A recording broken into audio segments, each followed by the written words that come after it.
Alors les amis, j'espère que vous allez bien et j'espère que vous appréciez cette voiture-là. Et si c'est le cas, dites-le moi sur les commentaires. Une nouvelle acquisition de Vision d'Afrique. Et comme j'aime bien le dire, à chaque fois qu'on évolue dans ce qu'on est en train de faire, c'est toujours plaisir de le partager. Mais aujourd'hui, il y a quelque chose d'extraordinaire. Je vais vous raconter qui je cache derrière la voiture. Parce que récemment, ma mère m'a dit aussi sec, voilà, c'est bien d'acheter des voitures tout le temps, mais c'est encore mieux d'investir dans l'immobilier. Et je suis sur le coup. Mais vous savez que l'immobilier aussi, voilà, ça demande beaucoup de moyens. Dans les années ou bien dans les mois, en tout cas années à venir, je vais vous parler de mes investissements dans l'immobilier. Mais aujourd'hui, on va parler de quelque chose d'extraordinaire, de quelque chose de magique. C'est-à-dire que ça peut être quelque chose de sorcellerie même, quelque part. Vous savez ce qui m'a motivé à aimer les voitures, c'est ma fille qui a 3 ans. Donc à chaque fois qu'elle monte sur ma voiture, sur mes voitures, j'ai voulu lui dire merci. Merci Mariama, c'est ma fille de 3 ans. C'est elle qui m'a motivé à aimer, à acheter des voitures. Et lorsqu'il me motivait à acheter des voitures, à aimer ou bien faire tout pour avoir des voitures, je ne connaissais même pas sa mère. Je répète, c'est ma fille de 3 ans qui est à la source de toutes ces voitures-là. Et lorsqu'il était source de tout cela, je ne connaissais même pas sa mère. Vous savez, moi, une partie, je suis grandi à Dakar. Lorsque j'étais à Dakar, je vendais des journaux. Je pense que vous connaissez mon histoire.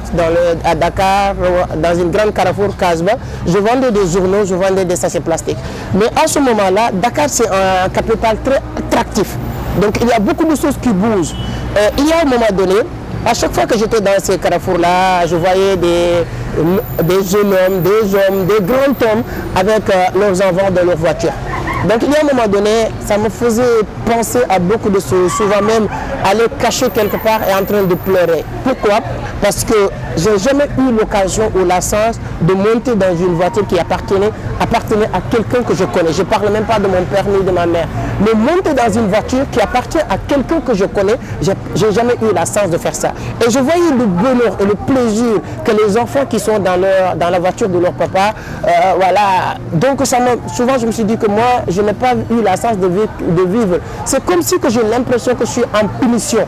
Pourquoi je suis en punition? Parce que je n'ai pas eu la chance, je n'ai pas eu l'occasion de faire comme mes amis, de faire comme, voilà, qui ont à moins de 10 ans, ils savent conduire, etc. Donc ça me faisait tellement mal souvent. Et je me suis dit que, je me suis fait une promesse à moi-même. Je veux tout faire pour que demain mes enfants n'auront pas ce même pressentiment de vivre en punition, en disant que voilà, je suis dans cette terre, mais voilà, mon père, qu'est-ce qu'il a fait pour moi? Je n'ai pas en train de, je ne suis pas quelqu'un qui va vouloir à ses parents, non. Mais c'est pour dire que vraiment ça me faisait tellement mal et je me suis dit que, je me suis fait une promesse pour dire que je vais tout faire pour que si j'ai un enfant demain ou après-demain, cet enfant-là aura la possibilité de monter sur la voiture de son père sans avoir un problème, etc. Et aujourd'hui, à chaque fois que je suis avec ma fille, je tiens à lui dire merci. Mais pourquoi je vous dis tout ça? Pour vous dire que toi, c'est quoi ton pourquoi? Est-ce qu'il y a quelque chose qui te motive à ce point pour dire que je vais tout faire pour que ma fille fasse ça, ou je vais tout faire pour que mon fils fasse ça, ou je vais tout faire pour que ma mère... Quelle est ta source de motivation de ce que tu fais? Donc quand tu as cette rage de vaincre, cette rage d'aller jusqu'au bout, je suis sûr que tous vos projets, vous allez le réaliser. Et en ce moment-là, j'étais un vendeur de journaux.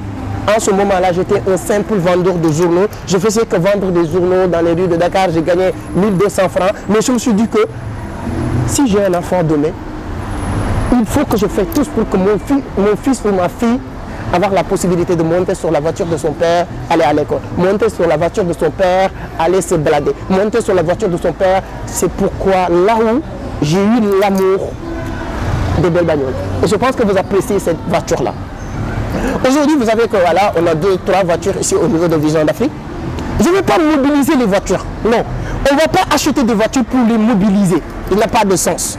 C'est pourquoi on compte vraiment se lancer sur un grand projet que dans les jours à venir, nous allons beaucoup vous expliquer, vous parler de ce projet-là. C'est la location de voitures.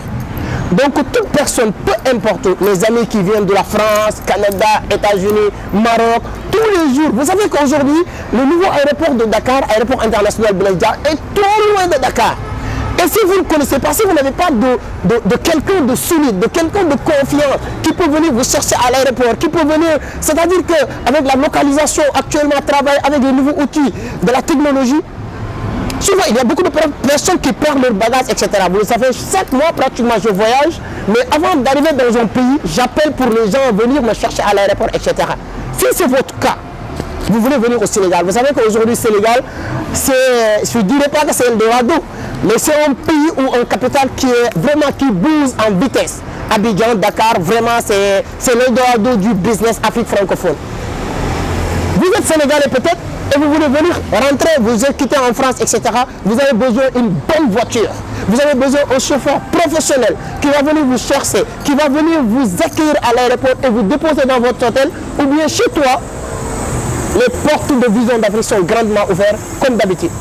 Et celles qui veulent entrer sur le projet aussi, c'est le bon moment, avant qu'il soit trop tard, parce qu'on veut que d'ici peut-être le 2023, arriver à avoir une grande parking. Et aujourd'hui, on travaille avec des partenaires. Je pense que dans les jours à venir, on aura l'occasion de vous montrer notre parking, les voitures qu'on va mettre à votre disposition et les chauffeurs professionnels aussi qu'on va mettre à votre disposition. Donc vraiment, j'aurais bien voulu avoir votre avis, vos commentaires, vos avis sur les commentaires pour me dire est-ce que vous appréciez la voiture, ça c'est un. Deuxièmement, est-ce que vous aimez le projet? Est-ce que vous avez ces actes de difficulté d'avoir quelqu'un qui vient vous chercher à l'aéroport? Même si vous êtes au Sénégal, vous avez une entreprise et de temps en temps vous avez besoin de voitures, nous sommes à votre disposition. Donc voilà la vidéo, c'était juste pour vous dire que je viens d'acheter une nouvelle voiture. Je suis très content, je suis très heureux aujourd'hui d'acheter une nouvelle voiture. Et j'espère que vous appréciez. Et voilà, je vais encore monter dans la voiture et vous dire que je suis content. Donc il y a 2 ans ou 5 ans de cela, j'étais un jeune au Sénégal qui se cherchait, qui vendait des journaux. Mais j'ai jamais eu de complexe de faire le business basique que j'avais l'habitude de faire, vendre des journaux, vendre des jeux, etc. Mais j'avais cette rage de dire que ma fille ou mon fils ne doit pas avoir la même frustration que son père en disant que oui, je suis là pour vivre ou bien je suis en punition. Comme je le dis, et c'est sincère, jusqu'à mes 17 ans ou 18 ans, je n'ai jamais monté sur une voiture qui appartient à quelqu'un que je connais. Je ne parle même pas de mon père. Aujourd'hui, ma fille ou mon fils peut choisir laquelle qui lui plaît et prendre sa voiture et faire ce qu'il veut. Et c'est ça que je vous souhaite. Et si vous voulez faire ça pour vos enfants, vous avez ce qu'il vous reste à faire. Travaillez dur, mes amis. Donc voilà, let's go. Merci beaucoup. Donc la semaine prochaine.